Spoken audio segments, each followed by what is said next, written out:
जय श्री कृष्णा। आप सभी का मेरे चैनल में स्वागत है। आज हम जानेंगे लड्डू गोपाल जी का स्वरूप कैसे प्रकट हुआ।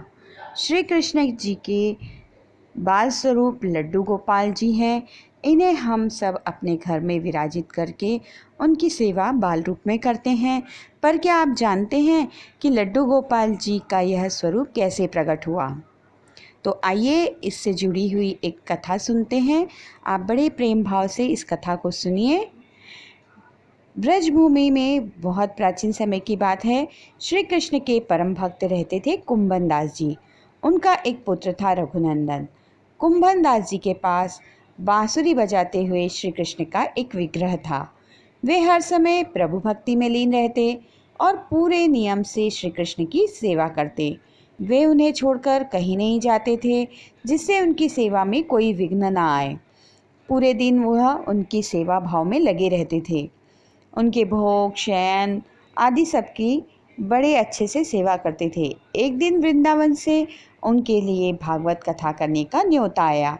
पहले तो उन्होंने मना कर दिया, परंतु लोगों के जोर देने पर वे जाने के लिए तैयार हो गए कि भगवान की सेवा की तैयारी करके वे कथा करके रोज वापस लौट आया करेंगे।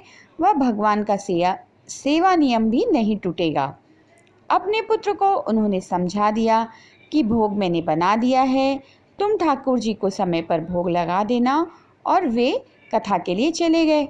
रघुनंदन ने भोजन की थाली ठाकुर जी के सामने रखी और सरल मन से आग्रह किया कि ठाकुर जी आओ भोग लगाओ।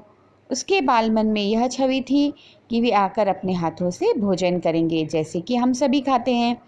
उसने बार बार आग्रह किया, लेकिन भोजन तो वैसे ही रखा था। अब वह उदास हो गया और रोते हुए पुकारा कि ठाकुर जी आओ भोग लगाओ। ठाकुर जी ने बालक का रूप धारण किया और भोजन करने बैठ गए और रघुनंदन भी प्रसन्न हो गया। रात को कुंभन दास जी ने लौटकर पूछा कि भोग लगाया था बेटा? तो रघुनंदन ने कहा हाँ। उन्होंने प्रसाद मांगा तो पुत्र ने कहा ठाकुर जी ने सारा भोजन खा लिया। उन्होंने सोचा बच्चे को भूख लगी होगी तो उसने खुद ही खा लिया होगा। अब तो ये रोज का नियम गया कि कुंभन दास जी भोजन की थाली लगा कर जाते और रघुनंदन जी ठाकुर जी को भोग लगाते। जब प्रसाद मांगते तो एक ही जवाब मिलता कि सारा भोजन उन्होंने खा लिया। कुंभन दास जी को अब लगने लगा कि पुत्र झूठ बोलने लगा है, लेकिन क्यों? उन्होंने उस दिन लड्डू बनाकर थाली में सजा दिए और छुप कर देखने लगे कि यह बच्चा रघुनंदन क्या करता है। रघुनंदन ने रोज की तरह ही ठाकुर जी को पुकारा तो ठाकुर जी बालक के रूप में प्रकट होकर लड्डू खाने लगे। यह देखकर कुंभन दास जी दौड़ते हुए आए और प्रभु के चरणों में गिरकर विनती करने लगे। उस समय ठाकुर जी के एक हाथ में लड्डू और दूसरे हाथ का लड्डू मुख में जाने को ही था और वे जड़ हो गए।